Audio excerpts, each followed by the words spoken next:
Hello there, welcome to my review of the Rockford Files Season 2, Episode 13, The Girl in the Bay City Boys Club. Written by Juanita Bartlett and directed by James Garner himself, who only ever directed this single episode, and only did so because the hired director pulled out at the last minute.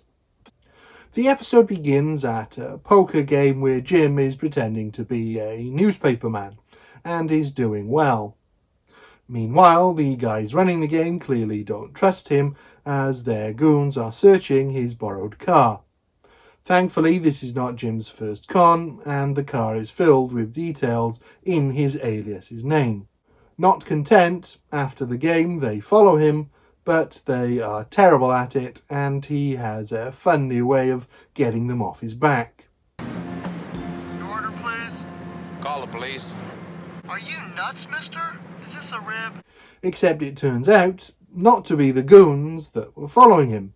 It's a woman who the cops just let go, so Jim follows her.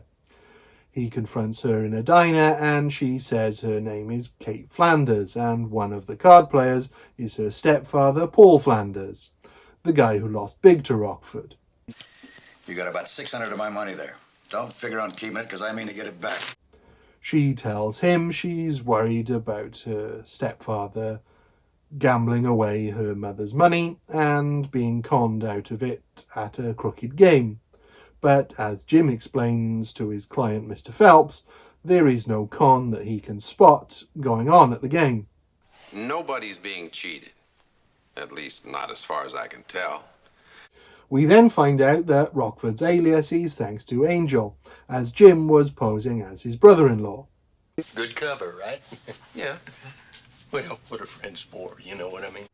This cover is not as good as Angel makes out, as the next day he arrives at Jim's trailer with the goons who are searching Jim's car.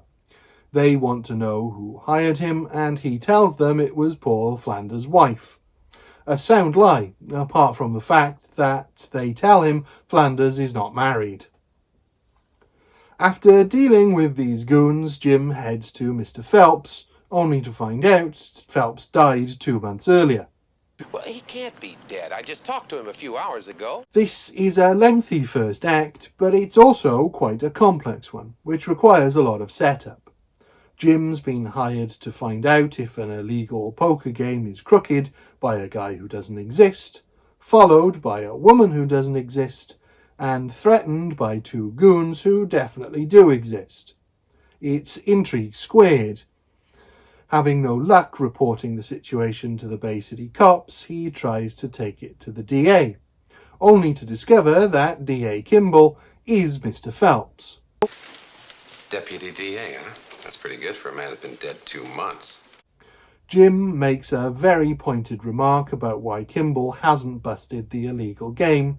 But does the caliber of men have anything to do with why you didn't just bust the game? And Kimball gives a surprisingly honest answer. I'm a political realist, Mr. Rockford, but I will bust the game. Rockford wants to know why he was hired, and Kimball says it's because someone in his office might be involved. Kimball then tries to strong-arm Jim. I'm about to suggest that Captain Ouden suspend your license for a few months. But Rockford has dealt with tougher opponents than this guy. Then I'd appeal, and there'd have to be a hearing.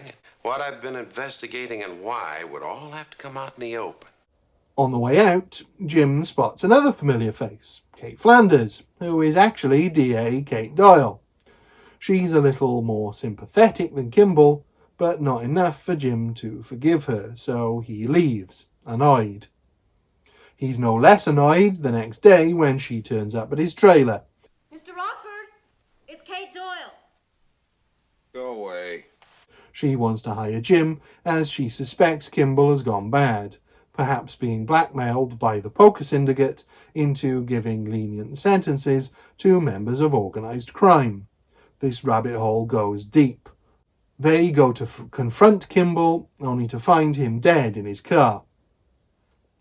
The way this story unfolds is fantastically gripping, as we start with some fairly low-stakes intrigue, only to be confronted by a phony client who turns out to be law enforcement. who turns out to be potentially crooked, who turns up dead. And in a neat parallel, another phony, who turns out to be law enforcement, who turns out to be honest, who becomes Jim's client.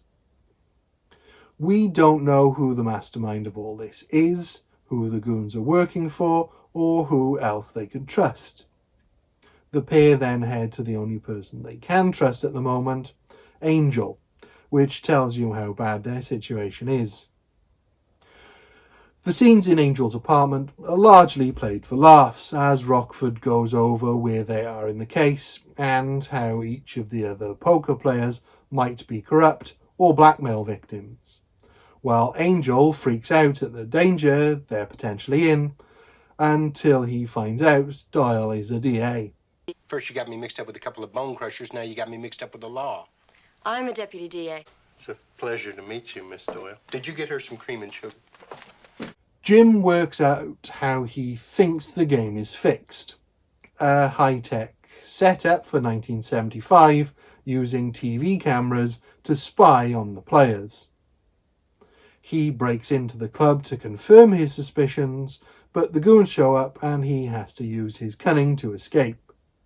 These scenes are a lot of fun to watch, and it's not long before the goons are brought to justice, wrapping up the mystery and ending the episode. I don't normally talk about the direction when it comes to TV reviews, but as Garner directed this episode, I think it's worth drawing attention to it. In amongst the usual camera setups you'd expect from a TV show of the period, and which are perfunctory but necessary, some really artful choices, with the camera having a little movement here and there, or being put at a low angle, and even including some cinema verite style shots that could have easily been not used or done badly by a first time director. But what it shows is that Garner took the job seriously and used his experience of being on film and TV sets to get the most out of what he could do on the episode. That could have easily just been fairly basic and none the worse for it, really. It's a real shame he obviously didn't have an interest in directing, as it would have been great to see what else he could do with more experience and more money under his belt. The episode itself is another great caper episode, with a relatively basic gambling con at the centre of it, but one that increases the scope of that simple idea into something much more entertaining. With the addition of Angel to give it more levity, the naive but endearing Kate, and some good fun set pieces. The seriousness of the murder of Kimball isn't downplayed, but is pitched just right to not get in the way of the fun of the episode. It tells us that the threat is real and serious, but that Jim will be easily equipped to deal with it, which he does in an entertaining way. It's one of those episodes where Rockford is able to keep a smile on his face for most of it, and it did the same for me, so it's a 5 out of 5. Thank you. Goodbye.